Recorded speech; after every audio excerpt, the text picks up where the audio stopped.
नमस्कार, मैं शंभू कुमार सिंह और आप देख रहे हैं नेशनल दस्तक।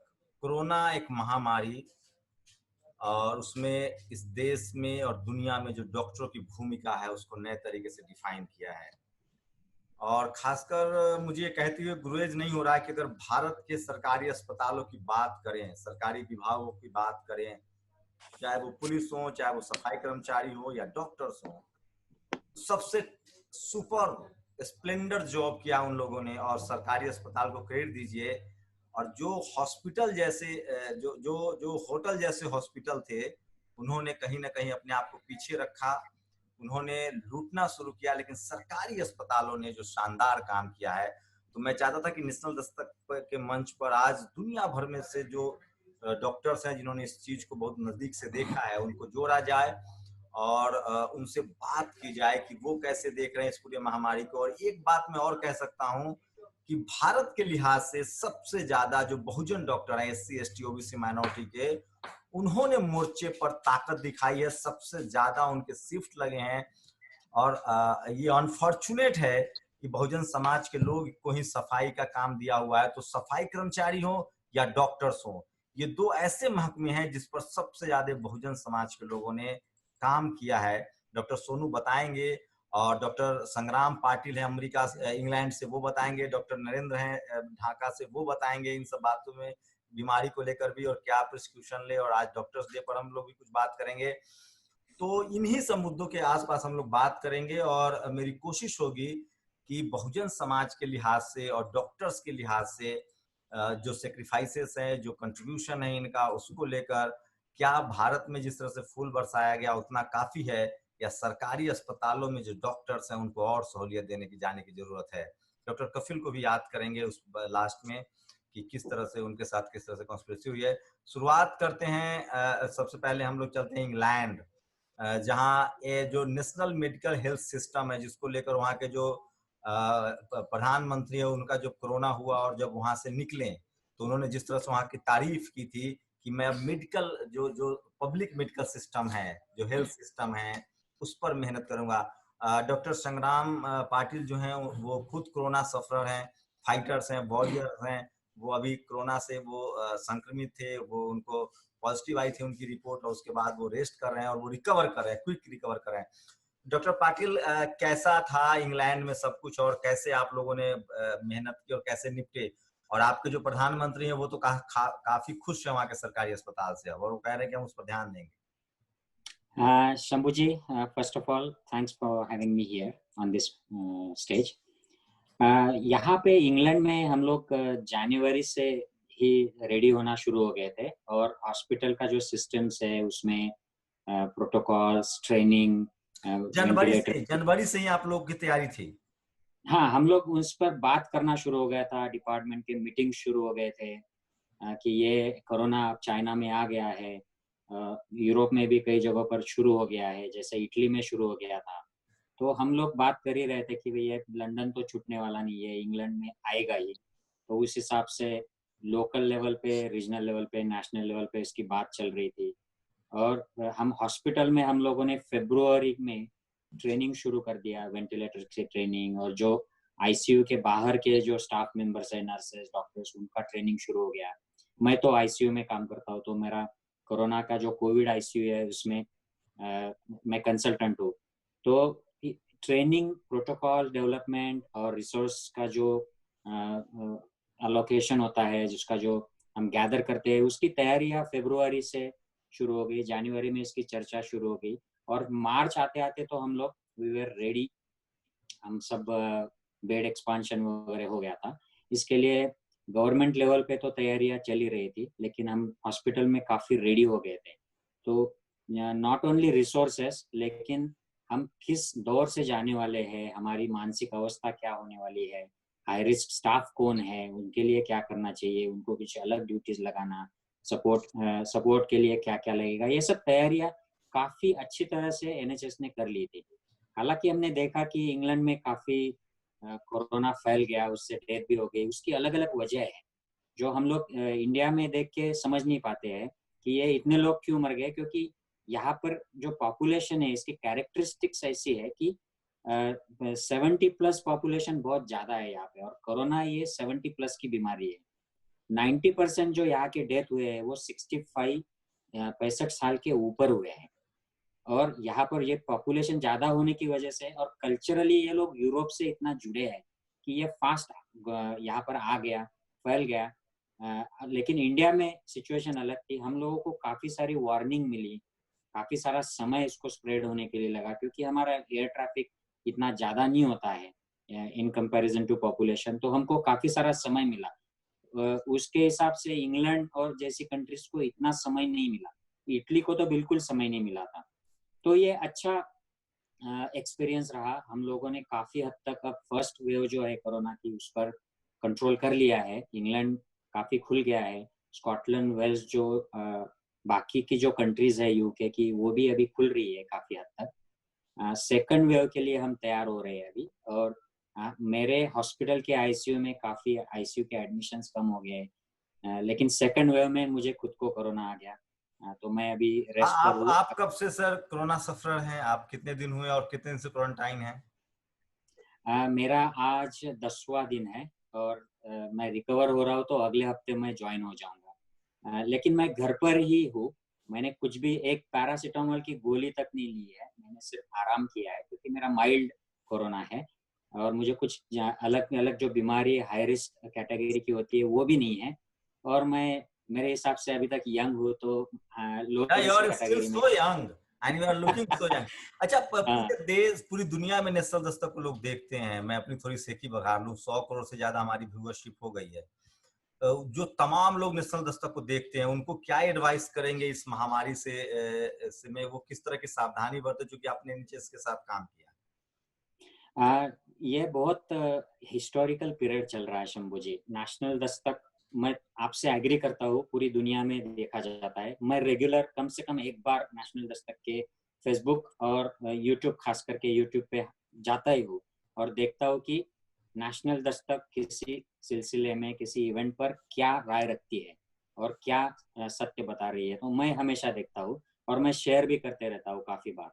तो मेरी इस कोरोना के सिलसिले में सबको ये सजेशन है। मैंने एक मराठी में वीडियो बनाया है। मैं यूट्यूब पे काफी वीडियोस पोस्ट करता हूँ कोरोना के जी बारे में, जी जी जी। लेकिन अनफॉर्चुनेटली वो मराठी में ज्यादा होते हैं। हम्म, उसमें मैंने पंचसूत्री बताई है कोरोना के लिए, हम्म। जो सारी दुनिया के लिए लागू होती है। उसमें सबसे पहला जो पॉइंट है, अगर आप हाई रिस्क कैटेगरी के हो, इंडिया में 60+ हो, आपको 60 के नीचे हो, अगर उसमें कुछ बीमारियां हो, diabetes, blood pressure, heart disease, asthma जैसी, जिसमें आपकी प्रतिकार शक्ति कम हो, तो ऐसे लोगों को कोरोना का अगर अनलॉक भी होता है, लॉकडाउन खत्म भी हो रहा है, तो आप खुद को बचाए रखिए, बेवजह बाहर मत जाइए। So first thing is, at risk लोग खुद को बचा के रखिए। बाहर जाना ही भी हो तो भीड़ में मत जाइए, मास्क लगाइए, तो 60 साल के? हैंड हाँ, हैंड हाइजीन और चेहरे को हाथ मत लगाइए। सेकंड पॉइंट इज, भीड़ में मत जाइए और भीड़ का आयोजन भी मत करिए। थर्ड पॉइंट जो उसमें पंचसूत्री में है, वो है कि आप खुद को सोशल डिस्टेंस खुद का रखिए सबसे। खुद के अलग अलग लोगों के पास मत जाइए, टू व्हीलर पे 2 लोग मत बैठिए। आप भी उधर और हो। घर में भी अगर किसी को लक्षण आते हैं, तो आप घर के लोगों से भी सोशल डिस्टेंस बना के रखिए, क्योंकि हम लोग अभी तक वैक्सीन का इंतजार कर रहे हैं, इफेक्टिव ट्रीटमेंट्स का इंतजार कर रहे हैं, तो हमें ये चीजें करनी पड़ेगी। चौथी जो बात है, कोरोना वर्क प्लेस और ट्रैवल, जब हम एक जगह से दूसरी जगह जाते हैं, सार्वजनिक जो पब्लिक ट्रांसपोर्ट के व्हीकल्स है उससे, तो वहां पर सावधानियां बरतनी होगी। और पांचवी चीज जो है, जो क्लिनिक और हॉस्पिटल्स में, अगर आपको जरूरत नहीं है तो हॉस्पिटल्स में मत जाइए, टेलीफोन कन्वर्सेशन पर एडवाइस लीजिए। जैसे मैं हॉस्पिटल गया ही नहीं कोरोना के सिलसिले में, कोरोना के लक्षण है, मैंने फोन पर बात कर ली, मेरा टेस्टिंग हो गया, घर पे ही आराम कर रहा हूँ। मेरी वाइफ भी, उसको भी लक्षण है, वो भी घर पे ही है, तो आज ही सुबह हेल्पलाइन पे बात की और वो भी घर पे ही आराम कर ये रही तो है। आपने जो प्रिवेंटिव मेजर है। अगर जिसको कोरोना पॉजिटिव है वो क्या करे डॉक्टर साहब? कोरोना पॉजिटिव का मतलब आपको कोविड की बीमारी हो गई ऐसा नहीं है, बिल्कुल नहीं। कोरोना पॉजिटिव अगर आप समाज में टेस्ट कर लीजिए, जहां पर ज्यादा फैल चुका है कोरोना, जैसे मुंबई में, वहां पर तो हमारे आईसीएमआर की रिपोर्ट आई है कि 15 से लेकर 30% तक लोग ऐसे ही पॉजिटिव हो गए इन जगहों पर। इसका मतलब उनको कोविड की बीमारी हो गई ऐसा नहीं है। वो लोग असिम्टोमेटिक है, लक्षण नहीं है उनको, तो उनको कोई भी धोखा नहीं है। ऐसे लोगों को सिर्फ सोशल डिस्टेंस दूसरों से बनाए रखना है ताकि दूसरे लोग बच पाए हमसे, हमारे शरीर से कोरोना दूसरों के शरीर में न जाए। तो और जिन लोगों को कोरोना के लक्षण भी आ जाते हैं, 80% तो लोगों को माइल्ड बीमारी होती है, एकदम बिल्कुल सर्दी खांसी जैसी बीमारी होती है, और 15% जो लोग हैं उनको मॉडरेट होती है, मध्यम लेवल का बीमारी होती है, जिनको थोड़ा बहुत हॉस्पिटल सपोर्ट लगता है, थोड़ी बहुत गोलियां, ज्यादा इनको ट्रीटमेंट की भी जरूरत नहीं है।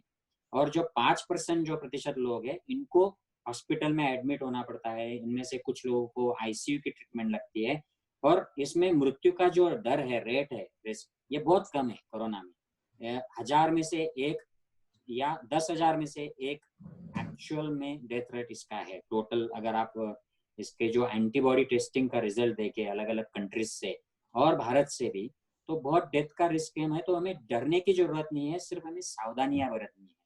तो कोरोना पॉजिटिव का मतलब कोरोना की बीमारी नहीं है, और कोरोना की बीमारी मतलब आप सीरियस हो जाएंगे ऐसा नहीं है, और सीरियस हो गए मतलब आप मरी जाएंगे ऐसा नहीं है। बहुत कम लोग जो हाई रिस्क कैटेगरी के हैं उनको ये डेथ का रिस्क होता है। तो मैं यही कहना चाहता हूँ सबको कि यहाँ पर डर की जरूरत नहीं है, हमें सावधानी बरतने की जरूरत है। डॉक्टर नरेंद्र के पास चलते हैं। डॉक्टर साहब, बांग्लादेश में हैं आप अभी। कहा जाता है कि जो ग्रामीण इलाकों में जो लोग पैदा हुए हैं, जैसे हम लोग पैदा हुए, तो उनका इम्यून सिस्टम ज्यादा बेहतर है, ये सच है? इसको कह सकते हैं थोड़ा सा, लेकिन उसका रीजन है कि हम लोग जो इंडियन ग्रामीण इलाके में जो लोग रह रहे हैं वो एक्सट्रीम वेदर में होते हैं। कभी एक्सट्रीम गर्मी होती है, कभी एक्सट्रीम ठंडी होती है, और जो हमारा खाने पीने का है वो बहुत ही क्रूड टाइप का है अगर देखा जाए। तो इसको हम मान सकते हैं कि थोड़ा सा ये फैक्टर काम करता है कि जो हम लोग इस तरह से। दूसरा चीज ये है कि मैं थोड़ा सा इस बात से कहना चाहूंगा कि जो हमें जो फिगर्स आ रहे हैं कोरोना पॉजिटिव के, एक्चुअली ये 4 लाख 5 लाख नहीं है। अगर मेरा जो कहना है कि जो डॉक्टर पाटिल बोल रहे थे कि चूंकि ये सब क्लिनिकल इन्फेक्शन होता है और आके चला जाता है, आपको पता भी नहीं चलता है, तो हमारा मानना है, मैं जो कहता हूँ, मेरा जो लगता है कि आज की डेट में इंडिया में 10 से 15 करोड़ लोग कम से कम इन्फेक्टेड होंगे, जो इन्फेक्शन होके निकल गए होंगे। और ये हमारे लिए अच्छा इसलिए है कि अगर हम इसको मान लेते हैं कि फिगर 10 से 15 करोड़ लोग इन्फेक्टेड थे, इसका मतलब लोग मरने वालों की संख्या निग्लिजिबल है।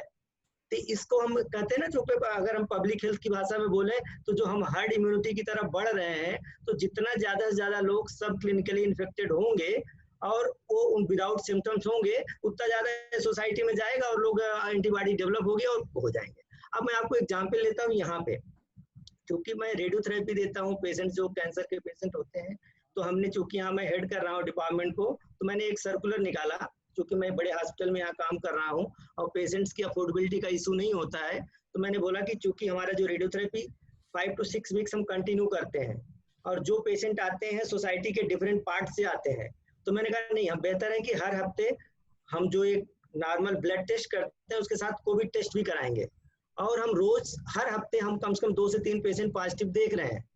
तो मेरा ये मानना है कि चूंकि मैं इतना क्लोजली एफिलिएटेड हूँ, तो ये कोरोना हमें इन्फेक्शन होके निकल गया, हमें पता भी नहीं चला।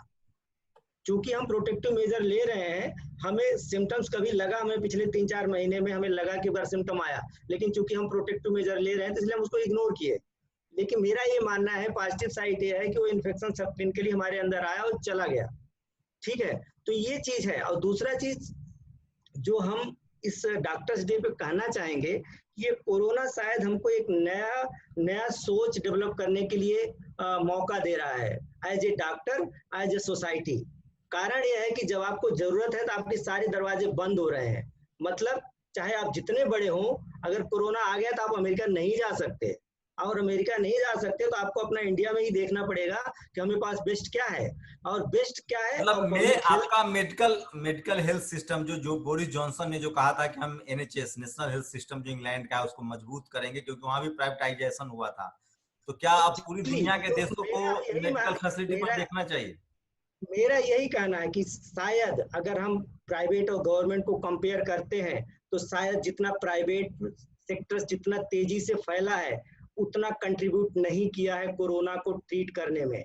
तो शायद ये लोगों को सोचने पर मजबूर करेगा कि हमारा पीएससी सीएससी इतना मजबूत होना चाहिए कि वहां पे अगर आईसीयू सपोर्ट की जरूरत है, हर पीएससी पे एक आईसीयू सपोर्ट, 1 वेंटिलेटर 2 वेंटिलेटर होने चाहिए। अगर हम इस लेवल तक पहुंचते हैं तब हम शायद, अब लोगों को डिमांड भी करना पड़ेगा कि हमें बंबई, दिल्ली, कलकत्ता न जाने की जरूरत पड़े, हम जिस जिले में हैं वहां की सीएचसी कम से कम 10 वेंटिलेटर या 2 वेंटिलेटर 3 वेंटिलेटर फैसिलिटी हो जिससे हमें जाने। आप दोनों लोग भारत से ही हैं, भारत के व्यवस्था के बारे में जानते हैं, लेकिन डॉक्टर सोनू अभी यहाँ काम कर रहे हैं, चूंकि कोरोना के आईसीयू में वो भी गए हैं। डॉक्टर सोनू साहब, डॉक्टर सोनू, क्या स्थिति है अगर आप भारत का आकलन करें तो डॉक्टर्स डे पर क्या कहेंगे? क्योंकि आप लोगों को बहुत ज्यादा सम्मान तो दिया जा रहा है, फूल भी बरसाया जा रहा है, लेकिन इंफ्रास्ट्रक्चर के लिहाज से बात करेंगे तो क्या स्थिति है? चूंकि आप दिल्ली के, देश की राजधानी दिल्ली के बड़े मेडिकल कॉलेज में हैं, और दूसरी बात है कि इंफ्रास्ट्रक्चर के लिहाज से किस तरह की तैयारी, और क्या ये सच है कि चूंकि SC ST OBC माइनॉरिटी के ज्यादातर डॉक्टर सरकारी नौकरी करते हैं, वो अफोर्ड नहीं कर पाते हैं प्राइवेट बड़े बड़े हॉस्पिटल्स खोलना, तो क्या सबसे ज्यादा मोर्चे पर वही डटे हुए? और ये तो प्राउड वाली बात होगी अगर ऐसा है। देखिए शंभू जी, सबसे पहले डॉक्टर दिवस की सबको बधाई, आज डॉक्टर दिवस है। और दूसरी जो आपने क्वेश्चन पूछा, जो SC ST OBC के लोग हैं, तो ये इससे इनकार नहीं किया जा सकता, क्योंकि उसके पास संसाधन कम है, इसलिए ज्यादातर डॉक्टर गवर्नमेंट सेक्टर में इसी सब कम्युनिटी के हैं। और दूसरी बात, थोड़ी सी आज बात की जाएगी डॉक्टर दिवस पे। डॉक्टर दिवस पे जो देखिए डॉक्टरों को सम्मान मिलना चाहिए, वो सम्मान कहीं भी नहीं है। आप पूरे स्टेट में देखें, केवल ममता बनर्जी जी ने आज छुट्टी के लिए कहा है, बाकी आप कहीं भी देखेंगे जिस दिन उन्हें उचित सम्मान मिलना चाहिए या सम्मानित किया जाना चाहिए, आप कोरोना वॉरियर तो कहते हैं लेकिन उस तरह का सम्मान नहीं दे पाते हैं, यह भी कमियां रही हैं। और डॉक्टर जो VC राय थे, विधान चंद्र राय थे, वो एक बार अमेरिका जब गए थे तो उनके साथ भी वहां पर भी भेदभाव हुआ।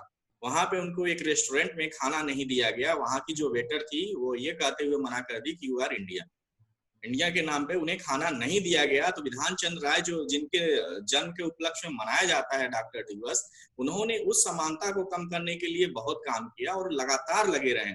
उन्होंने 5 जैसे दुर्गापुर शहर, कल्याणी शहर और कई मेडिकल कॉलेज बसाए। और जैसे ही देश आजाद हुआ, उन्हें देश का राज्यपाल बनाया जाना था, लेकिन उन्होंने इनकार कर दिया। उन्होंने कहा कि मैं उसी एरिया में रहूंगा। और उनकी डिग्री जो थी, इंग्लैंड से उन्होंने MRCS भी किया था, MRCP किया था, FRCS भी किया था। और वहां से PG करने के लिए जब गए थे तो वहां के डीन ने 30 बार उनका एडमिशन लेने से मना कर दिया था। तो ये विभिन्नताएं थी। फिर वो जब भारत, वहां से फिर भी इतनी डिग्री लेने के बाद भारत आते हैं और उन्होंने राज्यपाल का पद ठुकरा दिया, क्योंकि वो कहते थे जो सीमाएं हैं, जो राज्य की सीमाएं हैं, एक मिथ्या है। मैं बंगाल में रहना चाहता हूँ, बिहार में रहना चाहता हूँ, असम में रहना, चूंकि बिहार में उनका जन्म हुआ था, उनके पिताजी एक्साइज इंस्पेक्टर थे बिहार में, तो वहां पे जन्म हुआ था।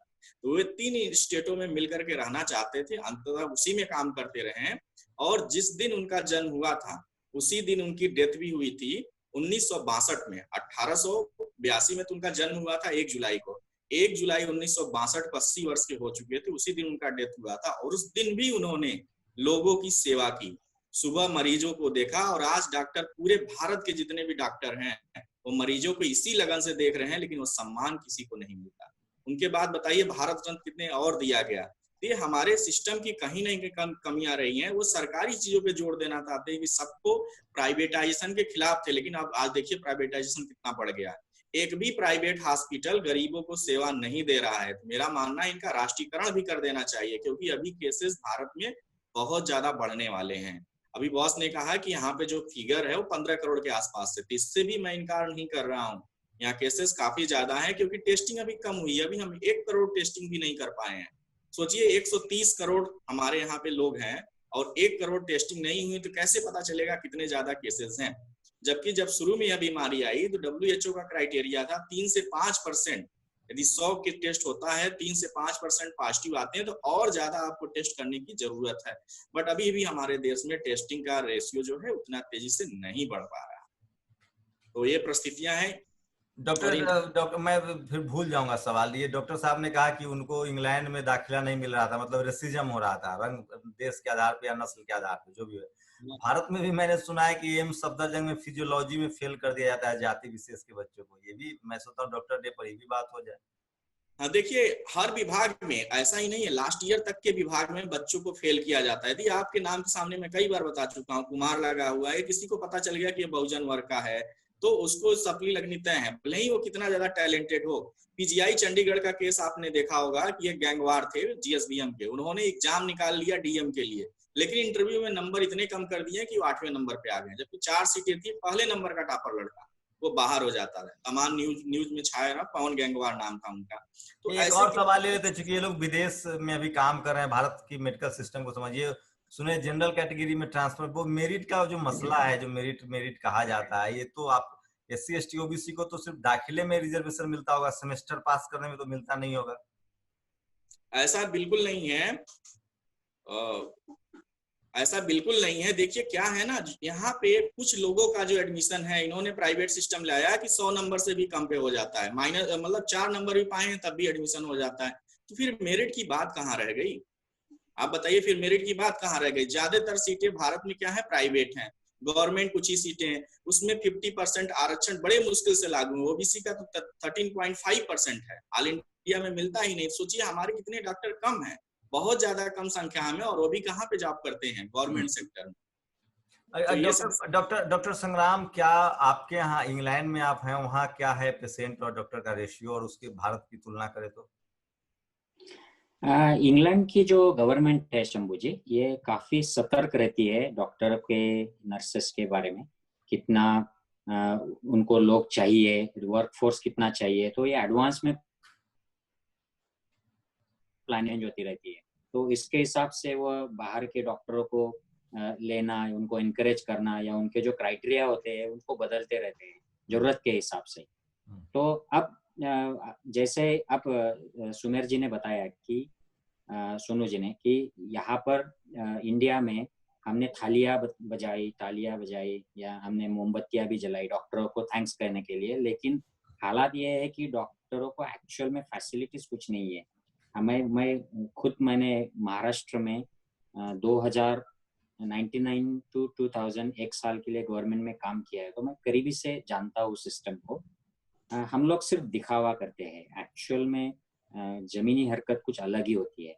यहाँ पर यूके में जैसे ही कोरोना का ये माहौल बन गया, तो मेरा वीजा फ्री में एक्सटेंड करा दिया यहाँ के जो होम ऑफिस ने मेरे फैमिली का वीजा फ्री कर दिया 1 साल के लिए। उसमें हमारा हेल्थ सरचार्ज भी भर दिया, तो मेरे 5 लाख रुपए उसमें बच गए और मेरा टेंशन भी सब खत्म हो गया। तो इस तरह की जो डायरेक्ट हेल्प जो होती है, जो लोग हम कोरोना वॉरियर्स बोलते हैं, लेकिन उनको हेल्प क्या है, तो कुछ भी नहीं है। उल्टे मैंने पीछे एक न्यूज सुना था कि गवर्नमेंट ने PM केयर फंड के लिए डॉक्टरों का फंड निकाल दिया, उनके जो PPE किट का था। तो ये सब हमारे यहाँ पे ये पॉलिटिक्स चलता है, राजनीति चलती है। और जैसे डॉक्टर सोनू ने ये दूसरा एक मुद्दा अभी डिस्कस किया कि ये रिजर्वेशन कास्ट के बेसिस पर, तो मैं भी पुणे के मेडिकल कॉलेज में पढ़ा हूँ। मैंने ये सारा वहाँ पर अनुभव किया है कि कुछ विशेष जाति के लोग अपने जाति के लोगों के लिए प्रैक्टिकल में मार्क्स बढ़ा देते हैं। जब पोस्ट ग्रेजुएशन ट्रेनिंग चलता है MD-MS का, तो उसमें ट्रेनिंग में भी काफी पार्शियलिटी चलती है। मेरा एक खुद का दोस्त क्लासमेट जो SC कैटेगरी से सर्जरी में दाखिल हुआ था, तो उसको इतना तंग किया गया, तो वो डिप्रेस होके उसने वो सर्जरी का ट्रेनिंग ही छोड़ दिया, रेसिडेंसी उस वक्त। तो ये सब जातिवाद ट्रेनिंग में मेडिकल स्कूल में बहुत सारा चलता है। पायल तडवी का एग्जांपल है, उनको सुसाइड करना पड़ा मुंबई में, पायल तडवी का। हम लोग आएंगे इस पर भी, आएंगे डॉक्टर्स डे पर बात होगी, तो पोस्टमार्टम तो होगी यार, भारत की व्यवस्था की पोस्टमार्टम करेंगे। और डॉक्टर नरेंद्र, क्या है बांग्लादेश में क्या स्थिति है? अगर इंफ्रास्ट्रक्चर के लिहाज से बात करें तो कुछ बेहतर किया है उन लोगों ने? बांग्लादेश में अगर हम केसेस देखें तो चूंकि क्राउडेड सिटी है, क्राउडेड पॉपुलेशन है, तो संख्या में कमी नहीं है। लेकिन जो एक चीज हमने यहाँ पे देखा, वो ये देखा कि लोग सड़कों पे भीड़ और अफरा तफरी नहीं थी, लोगों को खाने की प्रॉब्लम नहीं हुई, ये चीज हमने देखा। और लोगों को जाने आने में भी कोई प्रॉब्लम नहीं हुई। ये चीज ओवरऑल में पिछले 3-4 महीने से ऑब्जर्व कर रहा हूँ। जो ढाका या बांग्लादेश में हमने कोई न्यूज ऐसा नहीं सुना कि लोग खाने की लाइन लगाए हों और खाने को नहीं मिल रहा है और वो घर नहीं जा पा रहे हैं। ये चीज हमने देखी। भाई जांच यहाँ पे भी कम हो रहा है, ठीक है, लेकिन ऐसा हमने कभी अफरा तफरी नहीं देखा। ओवरऑल अफरा तफरी बिल्कुल नहीं देखा। और दूसरा चीज है कि जब हम अभी जैसे बात डॉक्टर सोनू बोल रहे थे कि डॉक्टर्स का और रिजर्वेशन का, तो ही वाज राइटली सेइंग कि भाई हमारे यहाँ 60 से 70 हजार 80 हजार सीटें, उसमें ज्यादातर प्राइवेट में है। और सबसे बड़ी विडंबना यह है शंभू जी कि हम डेटा पे बात नहीं करते हैं।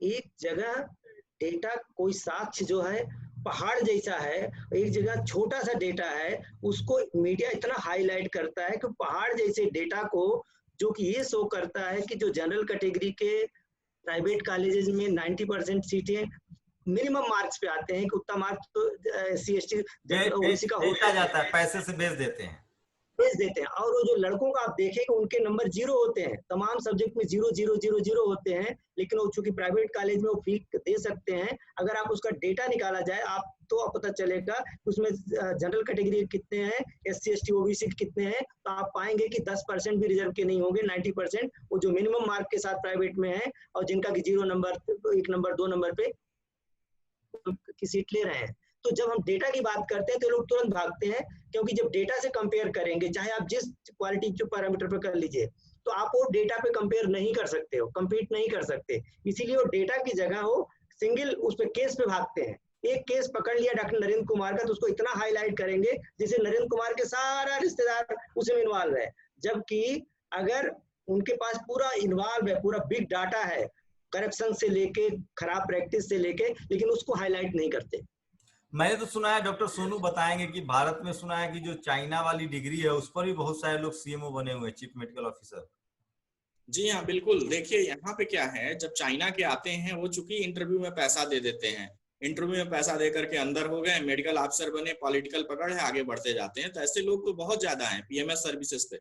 फिर भी हमें इनसे दिक्कत नहीं, क्योंकि यहाँ की डॉक्टरों की संख्या कम है, और भी बढ़ाई जानी चाहिए। बट सरकार गवर्नमेंट सेक्टर में नहीं बढ़ाना चाहती है। इवन गवर्नमेंट में जितनी सीटें हैं, मेरा मानना है कि और ज्यादा डबल होना चाहिए। डिप्लोमा यहाँ खत्म कर दिया गया पूरे भारत में। देखिए, जब तक डिप्लोमा था तो 1.5 साल में एक नया स्पेशलिस्ट डॉक्टर बन जाता था। अब क्या है, उसे 3 साल लग रहे हैं, तो डॉक्टर बनने में बहुत टाइम लगने लगा। तो यहाँ पे ये सब नई चीजें इन्हें लानी पड़ेगी। और नए नए जैसे कॉलेजेस खोलने के प्रावधान अभी पीछे हो रहे थे, बट अब सब college PP model, PPP model, मतलब प्राइवेट पब्लिक पार्टनरशिप, जिसकी फीस होगी 1 करोड़ रुपया। जितनी मोदी सरकार में अनाउंसमेंट हुए, 1 करोड़ रुपया कहाँ गरीब आदमी देकर पड़ेगा। तो ये निजीकरण पे ज्यादा ध्यान दिया जा रहा है। और जबकि देखिए, निजी संस्थाएं कुछ भी हेल्प नहीं कर रही हैं। आप किसी निजी संस्था को देखे नहीं होंगे 100 पेशेंटों का इलाज कर रहा है बिना पैसा लिए। बड़े मुश्किल से लोगों को एंट्री मिल रही है, और कितना महंगा है वहां पे कास्ट। तो सरकारी जब आप बनाएंगे नहीं पहले, तो आप उसकी मांग नहीं करते। आप जब आती हैं तो मध्यम वर्ग पूरा कहता है प्राइवेट ठीक है, निजीकरण ठीक है, और आज वही भुगत रहा है। तो ऐसी देखिए, चीजें ये सारी बहस आपको इस देश में टेलीविजन अखबार पर नहीं मिलेगा, क्योंकि उनको पता है कि सरकारी स्कूल, सरकारी अस्पताल को किसकी जरूरत है।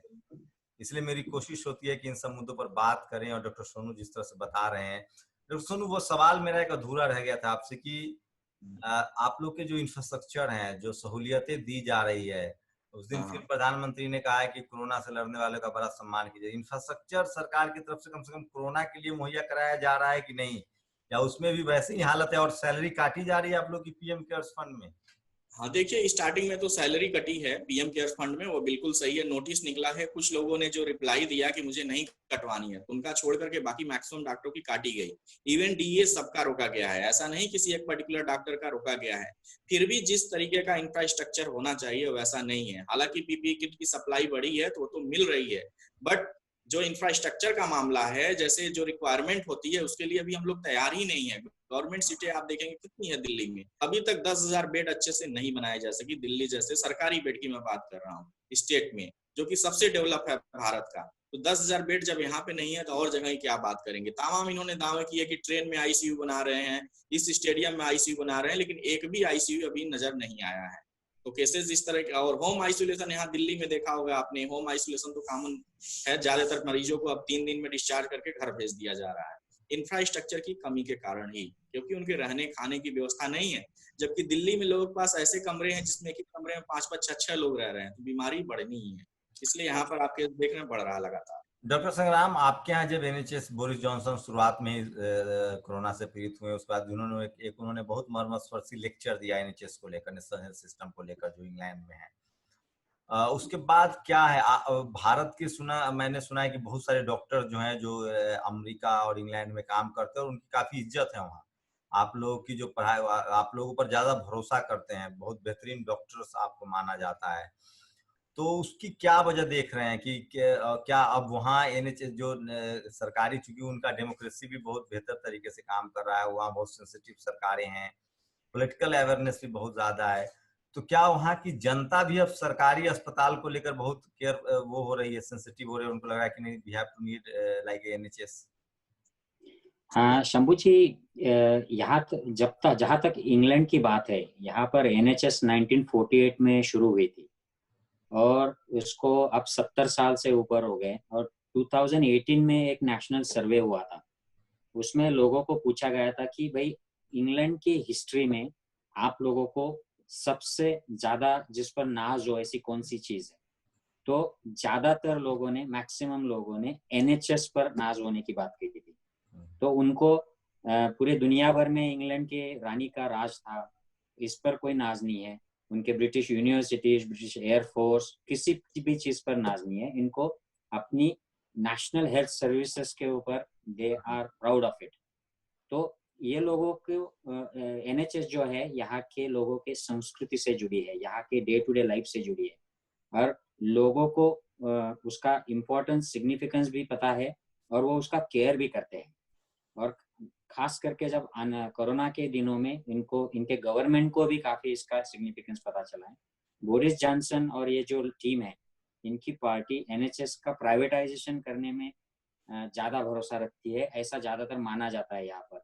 लेकिन वो खुद जब बीमार हो गए और उनको आईसीयू की जरूरत पड़ी, तो उनके समझ में आ गई ये बात कि एनएचएस कितनी इम्पोर्टेंट है।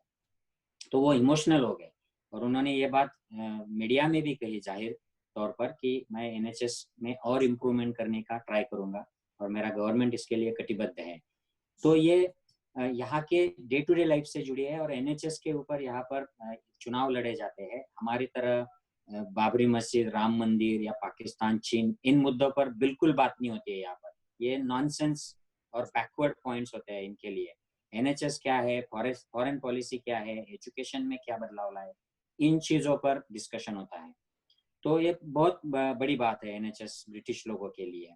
और जहाँ पर फॉरेन डॉक्टर्स का जो मुद्दा आपने पूछा है, फॉरेन डॉक्टर्स यहाँ पर वेलकम किए जाते हैं क्योंकि हम लोग काफी एक्सपीरियंस्ड होते हैं और हम पढ़ाई करके आते हैं। लेकिन हमको यहाँ पर स्ट्रेट फॉरवर्ड एंट्री नहीं होती है, यहाँ पर एग्जाम्स होते हैं, क्वालिफाइंग एग्जाम्स, जैसे प्लैब है इंग्लैंड में, अमेरिका में यूएसएमएलई देना होता है। तो ये एग्जाम क्वालिफाई, और ये एग्जाम बहुत इम्पार्शियल होता है। यहाँ पर किसी भी जाति या चाचा फूफा वाला मामला नहीं है, भाई भतीजा बात बिल्कुल नहीं नहीं है। होता, बिल्कुल नहीं होता है ऐसे। यहाँ की जो जनरल मेडिकल काउंसिल है, ये हर साल माइनॉरिटीज और ये जो लोग अल्पसंख्यक हमारे जैसे इंडियंस, ब्लैक्स, माइनॉरिटीज, इनके बारे में रिपोर्ट्स जारी करती है। यहाँ तक कि शुरू में जो डॉक्टर्स यहाँ पर कोरोना से मर गए, उनके बारे में बहुत बड़ा पॉलिटिकल इश्यू यहाँ के गवर्नमेंट ने किया। यहाँ पे जो ऑर्गेनाइजेशन है, मेडिकल एसोसिएशन, इन्होंने किया। हम लोगों ने कुछ भी आवाज नहीं उठाया, उन्होंने हमारे लिए आवाज उठाई कि इंडियंस और अफ्रीकन लोग इसमें क्यों मर रहे हैं। तो उसकी जो बायोलॉजिकल रीजन है वो सामने आ गए।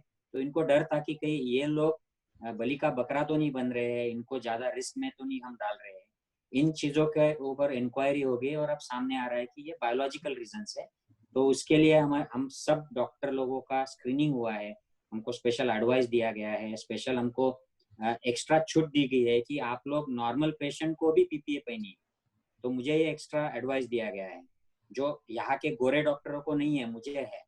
तो यहाँ पर ज्यादा हमारी काफी इज्जत होती है, रिस्पेक्ट दिया जाता है। यहाँ तक कि काफी सारे हाईएस्ट पोजीशंस पर भी इंडियन ओरिजिन के डॉक्टर्स, पाकिस्तान ओरिजिन या अफ्रीकन ओरिजिन के डॉक्टर्स जाकर बैठे हैं। इसमें कास्ट, रिलीजन, मेरा कोई रिलीजन यहाँ पर पूछता नहीं है, मेरी कास्ट कोई पूछता नहीं है। इनफैक्ट इससे कुछ किसी को लेना देना नहीं होता है इन चीजों से। आप काम करो, क्वालिटी दिखाओ काम की, और आपको रिस्पेक्ट मिलेगी। तो ये काम के बेसिस पे होता है। डॉक्टर नरेंद्र, आप पीजीआई चंडीगढ़ में प्रोफेसर रहे हैं, अभी हैं भी, अभी आप 2 सालों के लिए बांग्लादेश में हैं। हमें जरूरत है और पीजीआई और एम्स की और सरकारी अस्पतालों की, और वो हाँ बिल्कुल जरूरत है। देखिए, पीजीआई एम्स से ज्यादा जरूरी जो कोरोना ने हमको बहस छेड़ने पे मजबूर किया है कि हमें अपना बजट जो है ट्रिमेंडसली बढ़ाना पड़ेगा। ये बहस को हमें सोसाइटी में अवेयर करना पड़ेगा मतलब लोगों को। 5 ट्रिलियन इकोनॉमी हो जाए तो कितना परसेंट होना चाहिए, कम से कम 10%, 20%? नहीं, मेरा ये कहना है कि अभी भी हम less than 2% of GDP use कर रहे हैं। हमें जब तक 6%, 7% तक नहीं ले जाते हैं, तो हमें आज की डेट में एम्स पीजीआई से ज्यादा जरूरी है हमारा जो गांव में लोग रह रहे हैं उनका पीएससी और सीएससी मजबूत हो। और हमारा पीएससी सीएससी मजबूत होगा जहां पे ये हो कि इस तरह की जो प्रॉब्लम्स आती हैं उनको टैकल करने की सुविधाएं होगी, तो आपका जो लोड है ये टर्शरी केयर सेंटर पे, एक तो वो कम हो जाएगा। तो जो टर्शरी केयर सेंटर का स्पेशल पर्पज होता है to do the tertiary specialise काम, पता चला कि हम पीजीआई की आपको बात करें तो पीजीआई में मलेरिया से लेके हर बंदा आ रहा है, तो हम टर्शरी केयर सेंटर का जो पर्पज है उसको हम फुलफिल नहीं कर पा रहे हैं। सिर्फ इसलिए नहीं कर पा रहे हैं कि हमारा पेरिफेरल हेल्थ सिस्टम बिल्कुल वीक है। ये आज की जो कोरोना है, कोरोना शायद प्राथमिक उपचार केंद्र है उसको मजबूत करने की जरूरत है। ये कोरोना अगर ये चीज दे पाया, कोरोना अगर ये क्राइसिस है, तो हम इसको इस तरह भी मानते हैं कि ये ब्लेसिंग होगा कि अगर ये कोरोना क्राइसिस लोगों में ये अवेयरनेस दिखाए कि हमारी जो डिमांड होगी वो क्वालिटी एजुकेशन और क्वालिटी हेल्थ की होगी।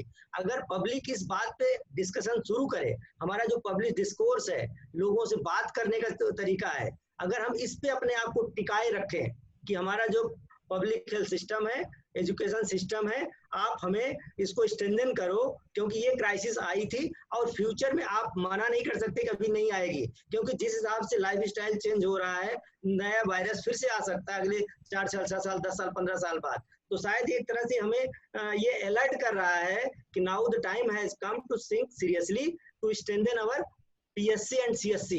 एक बार उसको हम स्ट्रेंथन कर लेते हैं, उसको करने के लिए आपको बजट तो चाहिए। आप अगर 6% से 5%, 6% से नीचे रखेंगे तो आप कभी भी फुलफिल नहीं कर पाएंगे। ये इमीडिएट नीड है कि गवर्नमेंट को ये तो सोचना पड़ेगा कि हमारा जो बजट है हेल्थ का, और आपको बताएं पीजीआई जैसे इंस्टीट्यूट के बजट कम हुए हैं पिछले 4-5 सालों में, ये मैं आपको रिकॉर्ड बता रहा हूँ कि वहां के बजट कम हुए हैं। तो जब आप जो ऑलरेडी स्टैब्लिश इंस्टीट्यूट है उसके बजट कम होते हैं, तो आप पेरीफेरी में आप समझ सकते हैं कि उनके बजट कितने कम होंगे। तो ये कोरोना, हम बहुत खुश हो गए इस कोरोना क्राइसिस से हम निकल आएंगे, वो अलग बात है, लेकिन ये बहस जरूर छिड़ना चाहिए कि हमें बजट बढ़ाना है। अगर ये नहीं छिड़ा तो इसका पर्पस सॉल्व नहीं होगा, शायद हम लंबा, फिर हमारा फ्यूचर में हम इससे ज्यादा। सोनू, क्या लगता है आप लोग काम कर रहे हैं क्या, जो भारत में जो अस्पतालों की स्थिति है उस पर बेसिक्स क्या करने की जरूरत है? देखिए, अभी तो बेड की संख्या बढ़ानी ही है, ज्यादातर केस बढ़ रहे हैं। ये कोरोना वार्ड नया एकदम हमेशा के लिए स्टेब्लिश करना ही पड़ेगा, जो कि पहले हमारे यहाँ नहीं था।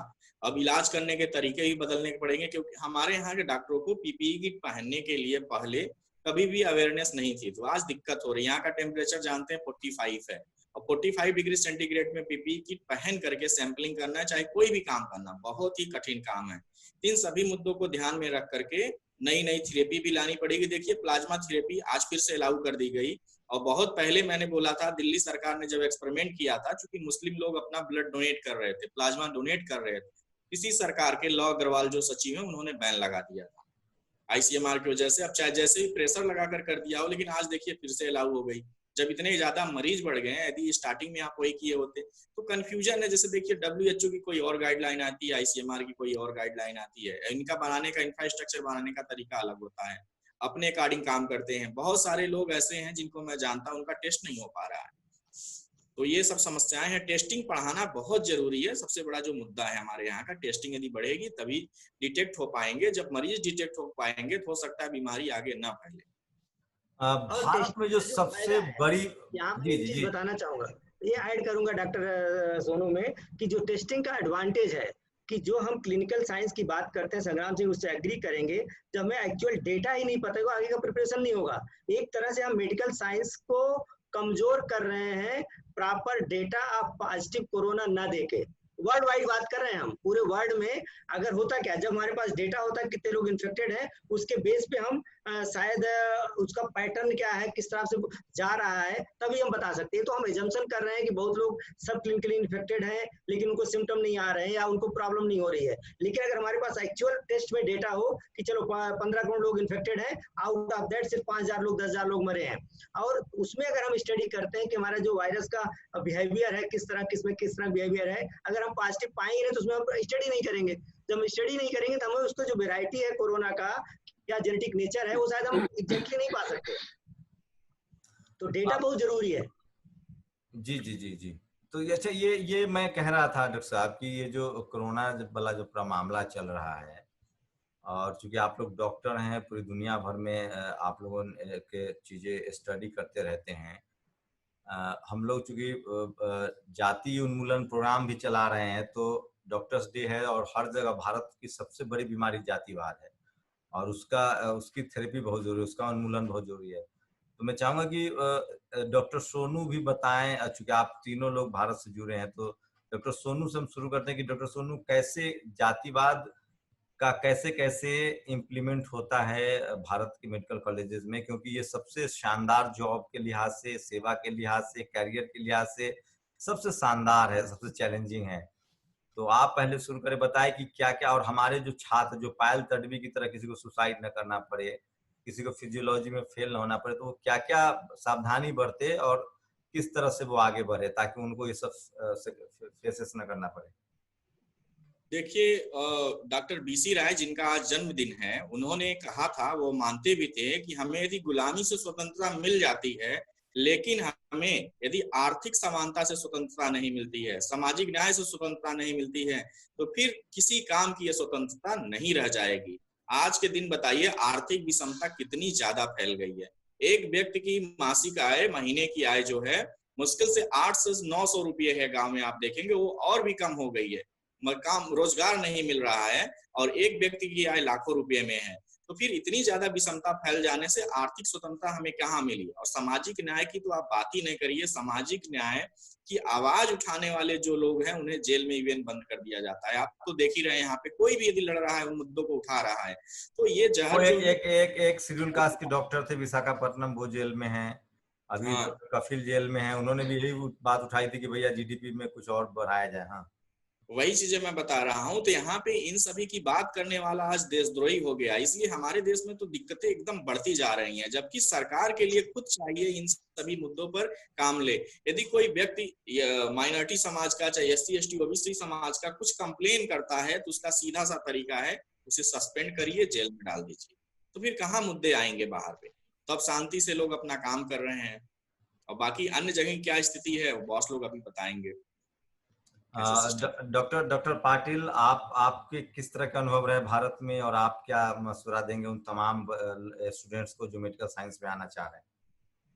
देखिए, ये जो डिस्क्रिमिनेशन का जो मसला है, ये सभी जगहों पर है, लेकिन इसको किस तरह से टैकल करना चाहिए, टैकल किया जाता है, ये अलग अलग तरीके हैं।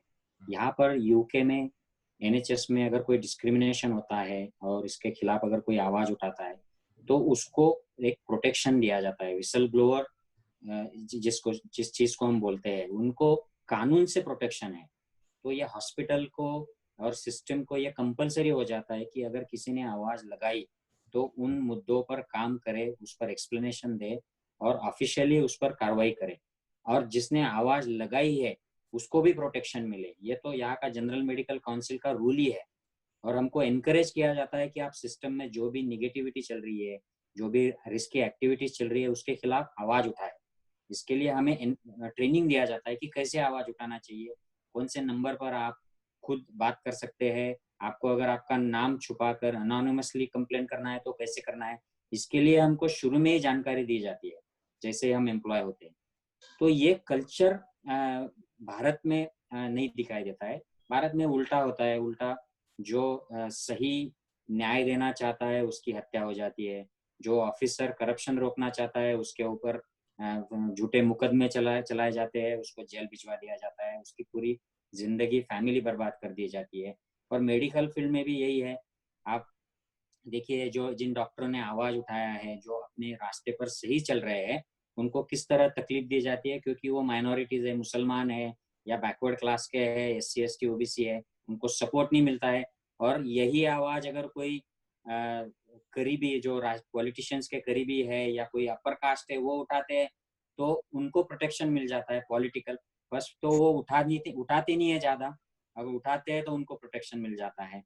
तो ये चीजें इंडिया में कल्चर सा हो गया है। इसके लिए सिस्टम तो चेंज होना ही चाहिए, लेकिन ये जो नैतिकता है, बदलाव लाने के लिए, बदलाव लाना जो चाहते हैं, आवाज उठाते हैं, उनको सपोर्ट करने की नैतिकता भी समाज में आनी चाहिए। और संविधान और नियमों के प्रति रिस्पेक्ट करना जो सिस्टम ने अब छोड़ दिया है, लोगों ने छोड़ दिया है, ये भी एक उसका भी अवेयरनेस लोगों में बढ़ना चाहिए कि कानून नियम सबसे पहले आता है। जैसे अमेरिका में अब एक ब्लैक आदमी की मौत हो गई पुलिस के क्राइम में, हमारे यहाँ इसी बात को एनकाउंटर की तरह से प्रस्तुत किया जाता है और उन पुलिस वालों का अभिनंदन किया जाता है, उनको हीरोज की तरह पेश किया जाता है। हमारे यहाँ पर इस पर मूवी भी बनी है अब तक 56।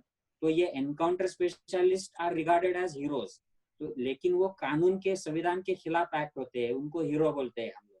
तो ये जो कल्चर है हमारा, ये जो दृष्टिकोण है, ये बदलना बहुत जरूरी है और ये घर से और स्कूल से बदलेगा। हमारे स्कूलों में और घरों में जब तक जातिवाद की बात नहीं होगी, स्कूलों में इसका शिक्षण नहीं दिया जाएगा कि डिस्क्रिमिनेशन क्या होता है, कास्टिज्म क्या होता है, ये कहाँ से आया है, ये जब तक हम पढ़ाते नहीं है बेसिक लेवल पर, तब तक ये आगे नहीं आएगा। नहीं तो एक आध आदमी प्राइम मिनिस्टर भी बन जाएगा, लेकिन वो माइनॉरिटीज के या रिजर्वेशन के लोगों के खिलाफ उसके मन में निगेटिव ही रहेगा, क्योंकि उसको किसी ने बताया ही नहीं है कि ये क्या है, ये क्यों आया, कहाँ से आया और इस पर क्या इलाज करना चाहिए। तो मुझे लगता है कि वेस्ट और भारत में ये डिफरेंस है कि यहाँ पर लोग खुलकर इस पर बात करते हैं, ब्लैक्स, एशियंस, माइनॉरिटीज, इनके राइट्स पर बात करते हैं, इन पर होने वाले अत्याचारों पर खुलकर बात होती है। ये स्कूलों में पहली कक्षा से शुरू होता है। तो यह कल्चर चेंज हमारे देश में बहुत जरूरी है। डॉक्टर नरेंद्र, आप क्या कहेंगे? मैं आपको पर्सनल एक्सपीरियंस बताता हूँ। अगर ये आप फोटो देख सकते हैं, इसमें आप थोड़ा जूम करिएगा, इसमें एक रेड कलर का एब्सेंट मार्क होगा, आप देखिएगा ये मेरा एब्सेंट मार्क है। ये 2006 का किस्सा है, जब रिजर्वेशन आया हुआ था इंस्टीट्यूट में। मैं उसमें सीनियर रेजिडेंट हुआ करता था SGPGI में। तो हमारे साथ के जितने भी रेजिडेंट थे जनरल कैटेगरी के, सब स्ट्राइक पे गए हुए थे अगेंस्ट रिजर्वेशन, और मैं काम कर रहा था।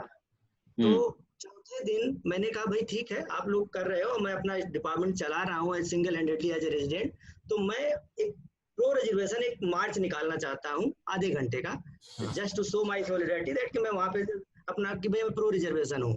तो उसके बाद आधे घंटे के लिए मैं जाता हूँ, लौट के आता हूँ, मैं रोज प्रेजेंट होता हूँ, मुझे रेड कलर से गोल लगा के एब्सेंट करते हैं हमारे हेड ऑफ डिपार्टमेंट। और एक मिनट, बाकी जो लोग होते हैं पिछले एक हफ्ते से एब्सेंट होते हैं, सबका छोटा छोटा ब्लू लगाते हैं, मेरे में एक बड़ा सा रेड एब्सेंट। ये एब्सेंट तो आधे घंटे का एब्सेंट का रेड से, बाकी एक हफ्ते का एब्सेंट ब्लू से, वो भी छोटा छोटा। तो मैं उनसे बोलता हूँ कि डॉक्टर साहब ये बताइए, मैं गया हेड के पास, मैं रेजिडेंट था, मैं डरता तो था नहीं, मैंने गया, मैंने कहा बताइए डॉक्टर साहब, मैं आधे घंटे के लिए गया, परमिशन लेके गया, मैं इतना बड़ा सा रेड एब्सेंट किया है, इसका क्या मतलब है? क्या मेरा एब्सेंट आधे घंटे का गुनाह हो गया कि मैं प्रो रिजर्वेशन में अपना रैली निकाला? और बड़ी बात है, आपको बताएं शंभू जी, यह 2006 की बात है, मैं अकेले रेजिडेंट था, हमारे साथ करीब 8-10 रेजिडेंट थे जो रिजर्व के थे। रात भर हमने तैयारी की कि सुबह रैली निकालेंगे, मार्च करेंगे, तो सुबह 5 बजे तक सारे रेजिडेंट को भगा दिया जाता डरा के, मैं अकेला पड़ता हूँ। फिर मैं क्या करता हूँ, वहाँ पे चूंकि कर्मचारी हमारे साथ थे, तो हमने 50 कर्मचारियों के लिए सबको अपहरण पहनाया। मैंने कहा चलो भाई। तो फिर जब मैं वहाँ पे मीडिया आ गई, मीडिया ने बोला भाई आपके साथ कोई डॉक्टर है नहीं। मैंने कहा यही तो मैं चाहता हूँ, रिजर्वेशन होना चाहिए। पेशेंट SGPGI में आता है बड़ी सर्जरी कराने के लिए, ना कि अगर हमारे पास 50% होते थे, अस्पताल आज बंद ना होता। तो अब ये बात है कि ये तो हमारा एक किस्सा मैं बता रहा हूँ कि लोगों का जो माइंड सेट है कि अगर आपका एक छोटा सा तिनका भर का गुनाह, आप गुनाह भी नहीं, राइट्स को आपको इतना हाईलाइट करेंगे, वो इनका शो करता है कि आप मेंटली कितने अगेंस्ट हो, कितना हेट करते हो, कि आप हमारे आधे घंटे एब्सेंट को रेड से मार्क करते हो, बाकी पूरा रेजिडेंट, पूरा डिपार्टमेंट जो है पूरे 7 दिन से एब्सेंट है, उसको आप बिल्कुल ब्लू से कर रहे हो। ये तो एक किस्सा है, उसके साथ बहुत से किस्से जुड़े। मेरा पर्सनल डॉक्टर सोनू बैठिए सर 5 मिनट और। हाँ, तो ये तो एक पूरा बड़े बड़े इंस्टीट्यूट, जितने बड़े इंस्टीट्यूट हैं उसमें ये बहुत ही फाइन तरीके से और बहुत ही डीप रूटेड एक डिस्क्रिमिनेशन है, जिसको कि आप नंगी आंख से कहते नहीं देख सकता, एक समाज का आदमी नहीं देख सकता। लेकिन जितना भीभत्स रूप डिस्क्रिमिनेशन का जितने बड़े इंस्टीट्यूट है, चाहे वो मेडिकल इंस्टीट्यूट हो, चाहे इंजीनियरिंग इंस्टीट्यूट हो, वहां पे बहुत ही महीन तरीके से, बहुत डीप रूटेड है। उसको सबके बस की बात नहीं है समझना। इस एब्सेंट का मतलब आप कह सकते हो हाँ एब्सेंट तो एब्सेंट है, लेकिन इस रेड एब्सेंट का मतलब ये शो करता है कि इससे ज्यादा बुरा आपका वो नहीं कर सकते थे, वरना वो करते। चूंकि वो रेड ही चला सकते थे और कुछ नहीं कर सकते थे, इसलिए उन्होंने रेड से एब्सेंट किया, वरना वो शायद आपको निकाल के बाहर भी कर सकते थे। उतना वो गुस्सा कर रहे थे आपको उस आधे घंटे के प्रोटेस्ट में। ये शो करता है, इसको हमें समझने की जरूरत है। अगर आप सिंपल देखें, ये मीन है चाहे रेड हो चाहे ब्लू हो, लेकिन जब आप उसको डीपली आप एनालाइज करते हो एज ए इंटेलेक्चुअल, तो आपको लगता है कितना गुस्सा भरा हुआ है उनके खिलाफ, मेरे खिलाफ वो उनके मन में, कि उन्होंने उसमें कलम रेड से किया। या तो उस दिन आप सबको रेड से करते, तब मान लेते भाई आपके पास रेड ही पेन था, उस दिन आपने सबको रेड से कर दिया, ये मान सकते थे हम। लेकिन आपने एक कलम हटाया, रेड किया, बाकी सब ब्लू किया। इसका मतलब कि आपके पास दोनों पेन थे, आपने डिलिबरेटली हमको रेड पेन से एब्सेंट किया। ये शो करने के लिए आपको कितना हेट करते हो हमें, बस ये सिंपल सी बात है। रामदेव की दवाई पर क्या कहना है आप लोग? रामदेव की दवाई पे मैं एक चीज जरूर कहूंगा कि सर जुड़िए, मैंने लिंक भेजा आपको।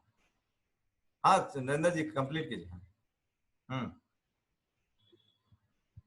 शायद डॉक्टर नरेंद्र से कनेक्शन कुछ कम हो रहा है। सर डॉक्टर संग्राम आप क्या कहेंगे रामदेव की दवाई पर? वो तो रिफ्यूज कर गए, इनकार कर गए। हेलो हाँ, रामदेव की दवाई पर कंप्लीट। हाँ मैं उसमें एक ही चीज बोलूंगा कि बेसिकली ये आप इसको इस तरह देख सकते हैं।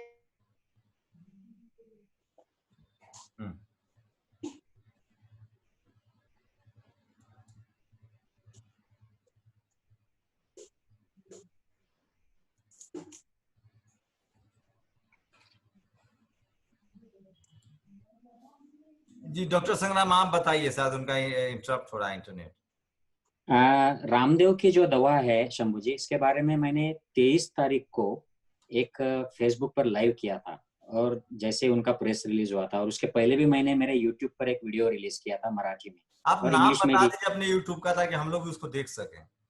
डॉक्टर संग्राम जी पाटिल नाम का मेरा यूट्यूब चैनल है, छोटा सा चैनल है, ज्यादा बड़ा नहीं है।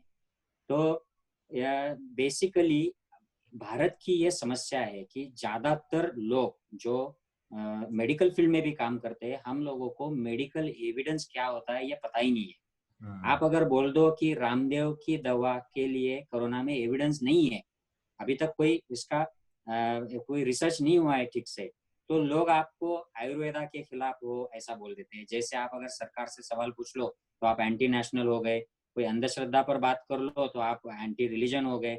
तो आयुर्वेदा का एविडेंस बताओ, ऐसे आपने अगर पूछ लिया तो लोग बोलते हैं आप आयुर्वेदा के खिलाफ हो।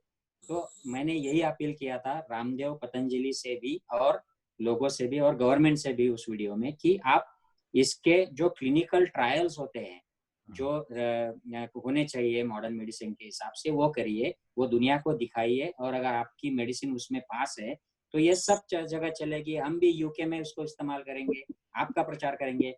लेकिन आप ट्रायल ही नहीं कर रहे हो, जो भी है झूठ मूठ का बता रहे हो, प्रेजेंट कर रहे हो, और एक मीडिया इवेंट करके उसमें डिक्लेयर कर रहे हो।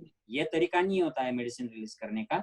मेडिसिन रिलीज करने का तरीका होता है आपके ट्रायल्स का जो रिपोर्ट है वो आप पब्लिश कीजिए, डॉक्टर्स की बॉडी को दिखाइए, और फिर उसके बाद में आपको ICMR जो गवर्नमेंट की बॉडी होती है वो अप्रूव करेंगी, और आपकी दवा फिर उसके बाद रिलीज होगी। आप इसको बाईपास कर रहे हैं और आपकी सब। डॉक्टर संग्राम हमारे साथ KP चौधरी जी जुड़ रहे हैं। हम लोग चूंकि कास्ट एट्रोसिटी की बात कर रहे थे कि मेडिकल सिस्टम में भी किस तरह से जातिवाद काम करता है, और डॉक्टर KP चौधरी जो हैं वो यहाँ जाति उन्मूलन और ये जो आरक्षण के खिलाफ जो षड्यंत्र करता है उसके ये डॉक्टर हैं। मतलब यूनियन का नेता है, SC/ST फेडरेशन के सबसे बड़े संघ के परिसंघ के महासचिव है। और ये जैसे आप लोग मरीजों का इलाज करते हैं, ये यहाँ जातिवादियों का इलाज अभियान चलाते रहते हैं, चाहे सुप्रीम कोर्ट के जरिए हो चाहे जो भी।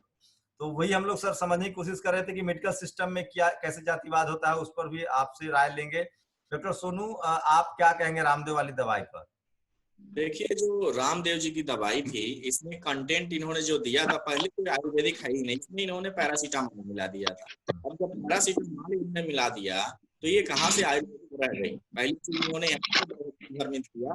दूसरा, इन्होंने खुद मान लिया कि ये इम्यूनिटी बूस्टर है, आकर के बताया इम्यूनिटी बूस्टर है, केवल प्रतिरक्षा तंत्र को बढ़ाता है। मतलब इसका मतलब साफ साफ हुआ कि ये केवल इम्यूनिटी बूस्टर के लिए थी, ये कोरोना का इलाज तो था ही नहीं। और तीसरी बात, जो रही ट्रायल की, ट्रायल इन्होंने कहीं नहीं किया है, तो आप किसी को भी कोई भी चूर्ण मिला करके दे दीजिए, उसका इलाज तो हो ही जाएगा। माइल्ड पेशेंट पे या जो बहुत कम जिनमें सिम्टम्स आ रहा है, उनका इलाज तो बड़े आसानी से संभव है। अतः आप कह नहीं सकते हैं कि ये कोरोना का ट्रीटमेंट है। उन्होंने भी ये मान लिया कि ये कोरोना का ट्रीटमेंट नहीं है, फिर भी उन्होंने इसे इसी के नाम से प्रचारित किया था कि उसकी दवा बिक जाए, जबकि देखिए ऐसा कुछ भी आज डॉक्टर अरुण हमारे साथ नहीं जुड़ पाए हैं। उनके क्लिनिक में टेस्ट हुआ, उन्होंने कहा है कि उसमें पैरासीटामोल डाला हुआ है। तो ये आयुर्वेद का सबसे ज्यादा अपमान है कि आप आयुर्वेदिक दवाई में पैरासीटामोल डाल रहे हैं। आज वो हमसे नहीं जुड़ पा रहे क्योंकि वो मरीज देख रहे हैं नीदरलैंड में। उन्होंने कहा कि यहाँ डच टाइम के हिसाब से 4 बजे मैं जुड़ूंगा। अब के चौधरी साहब भी जुड़ गए हैं। चौधरी साहब, मेडिकल सिस्टम में भी बहुत जातिवाद है, जैसा संग्राम जी ने बताया और डॉक्टर नरेंद्र ने बताया या डॉक्टर सोनू बता रहे हैं। तो क्या आपका एसोसिएशन भारत में, जैसे पायल तडवी का मामला था जो कास्ट एट्रोसिटी होता है, उसको लेकर भी कोई कैंपेन चलाएगी? क्योंकि आपके पास सबसे बड़ा एसोसिएशन है भारत में। देखिए शंभू जी, आपने जैसे कहा कि मेडिसिन के क्षेत्र में, जुडिशरी के क्षेत्र में, हर क्षेत्र में, सामाजिक क्षेत्र में, चाहे पुलिस हो, चाहे जनरल एडमिनिस्ट्रेशन हो, चाहे सिविल सर्विस हो, चाहे मंत्रियों के विभाग का बंटवारा हो, चाहे एमपीओ के अधिकार की बात हो, जातिवाद तो मैं ये मानता हूँ कि भारत की भूमि में सांस लेने वाला हर आदमी जातिगत भावना से ग्रस्त है। ऐसी स्थिति में इस बात से इनकार नहीं किया सकता कि जो अभी आपने मेडिसिन के विषय पर आप हमारे जो सीनियर विशेषज्ञ हैं, डॉक्टर्स हैं पूरे विश्व के, आज आपके साथ जूम के माध्यम से अपने विचार रख रहे हैं, तो भारत में तो ये चीजें बड़ी सामान्यतया और बड़ी सफलतापूर्वक होती रही हैं। और इन सब का नुकसान इस देश के बहुजन समाज को, मूल निवासी को, आदिवासी को हर कदम पर हर पल उठाना पड़ रहा है, जिसके लिए हम, आपने देखा कि वर्ष 1997 से लगातार संघर्ष करते आ रहे हैं। दिल्ली की धरती पर लाखों लोगों की रैलियां करना, भारत के राष्ट्रपति से मिलना, प्रधानमंत्री से मिलना, लोकसभा को बंद कराना, लोकसभा में सवाल उठवाना, जंतर मंतर प्रदर्शन करना, एमपीओ को प्रमोट करना कि आप हमारी आवाज उठाइए, अंतर्राष्ट्रीय दलित सम्मेलन करना, यूएनओ जाकर के आवाज को उठाना, ब्रिटिश पार्लियामेंट में आवाज उठाना, आप ये सारे कनाडा पार्लियामेंट में आवाज को रखना, वहां प्रस्ताव पास कराना, भारत के प्रधानमंत्री को भिजवाना, ये सब हमारी कार्यशैली का पिछले 97 से हिस्सा रहा है। और आगे भी इस कार्यक्रम को हमने हमेशा अपने समाज के हित में जारी रखे हुए हैं। अभी पिछले दिनों कोरोना महामारी के दौरान आपने देखा कि हमें नहीं पता सरकार ने क्या किया, लेकिन निश्चित रूप से महासंघ के साथियों ने पूरे देश में अपने गरीब समाज के लोगों को, प्रवासी मजदूरों को जो मदद दी, उसका कवरेज आपने भी किया है। तो जो मेडिसिन की बात जहां तक आप कह रहे हैं, मेडिसिन का क्षेत्र भारत से अछूता नहीं हो सकता। अगर भारत की भूमि में काम हुआ है तो मैं इस बात से बिल्कुल सहमत हूँ कि मेडिसिन के क्षेत्र में भी हमारे समाज के साथ जितना अत्याचार, अनाचार और जो भी मतलब नुकसान हो सकता है, वो इतिहास में भी किया गया और आगे भी किया जाता रहेगा। और इसके लिए हम लोग पूरे समाज के लोगों को अपील करते हैं, सब लोगों को इकट्ठा होने की बात कर रहे हैं, सबको सामूहिक नेतृत्व की बात कर रहे हैं, बाबा साहब के संविधान को नेता मान करके सबको उसका फॉलो करते हुए, अनुसरण करते आगे बढ़ने की बात कर रहे हैं। कोई नेता ना हो, कोई अभिनेता ना हो। 2 अप्रैल की तरह, 2018 की तरह इस देश के अंदर एक सामाजिक आंदोलन जो खड़ा हुआ, उस आंदोलन की जब तक पुनरावृत्ति नहीं होगी, तब तक ये भारत का मूल निवासी, आदिवासी, बहुजन समाज का आदमी इसी तरीके से भटकता रहेगा और उसके साथ अन्याय होते रहेगा। डॉक्टर संग्राम को शायद बहुत कुछ, चूंकि वो कोरोना के मरीज तो मैं नहीं कहूंगा, वो सर्वाइवर हैं, योद्धा हैं। डॉक्टर साहब, एक आखिरी सवाल, क्या आप लोग जब लंदन में बैठे होते हैं तो भारत पर बारीक नजर रखते हैं, क्या जो कम्युनिकेशन गैप था वो कुछ कम होता दिख रहा है सोशल मीडिया की वजह से? और रविदास महाराज जी के गुरु घर को लेकर जिस तरह से आंदोलन चला था, और खासकर इंग्लैंड में, यूरोप के देशों में जिस तरह से उसको लेकर लोगों में नाराजगी थी, अभी क्या रिस्पॉन्ड है? और आप लोग भारत में जो घटनाक्रम हो रही है उसको इंग्लैंड में रहते हुए कैसे वॉच करते हैं? शंभू जी, हम लोग तो काफी करीबी से भारत से जुड़े हुए होते हैं और हमेशा हम पहली चीज जो करते हैं, भारत में क्या क्या ब्रेकिंग न्यूज है, क्या चल रहा है, स्पेशली सोशल जो घटनाएं होती है उस पर मैं खास करके ध्यान रखता हूँ। तो काफी जब केपी चौधरी जी जैसे जो लोग हैं, संगठन है जो समाज को सही दिशा में लाने का प्रयास करते रहते हैं, ये सब देख के हमें बहुत खुशी मिलती है। नेशनल दस्तक के एटम्स भी वैसे ही है, तो ये काफी पॉजिटिव लगता है। लेकिन समाज में जो चलता है और जिस तरीके से सरकार और मेनस्ट्रीम मीडिया इन चीजों को ठीक से पेश नहीं करती है और समाज के जो मूल मुद्दे होते हैं उनसे भटका देती है और अलग ही तरह के, अब चाइना की प्रॉब्लम हो गई है तो ये प्रॉब्लम क्यों हुई है ये एक भी मीडिया ठीक से नहीं बता रही है, और हम टिकटॉक और इन चीजों पर इन भावनाओं में बहना शुरू हो गए। तो इनसे फिर इसका एक्सप्लॉयटेशन इलेक्शंस के लिए होना शुरू हो गया। तो इस तरह हम मुद्दों को भटका देते हैं हमारे मीडिया। हमारी सरकार भी ठीक से इन चीज़ों को लेती नहीं है और भटका देती है।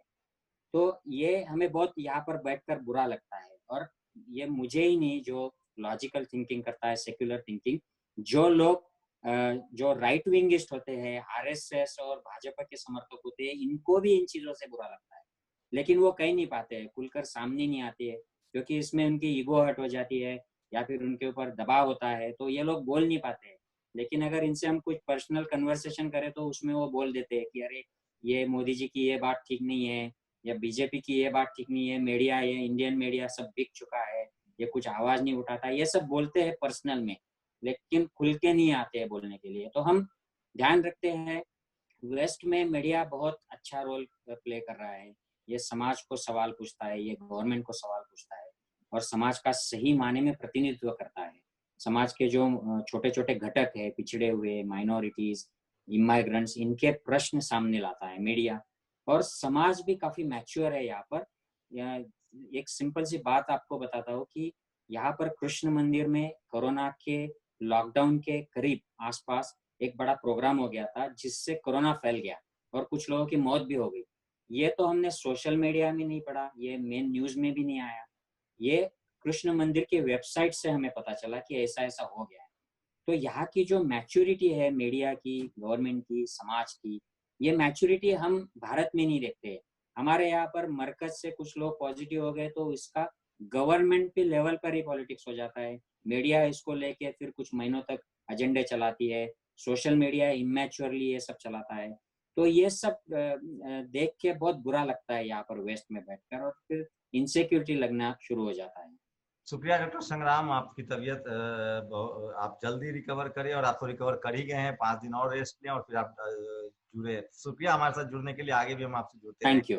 नेशनल दस्तक की आपसे गुजारिश है कि अगर इसको बचाना चाहते हैं तो नेशनल दस्तक को सब्सक्राइब करने के लिए रेड कलर के सब्सक्राइब बटन को दबाएं, फिर बेल आइकन की घंटी दबाएं। नेशनल दस्तक को बचाने के लिए बहुत जरूरी है कि हर खबर को शेयर करें, लाइक करें, कमेंट जरूर करें।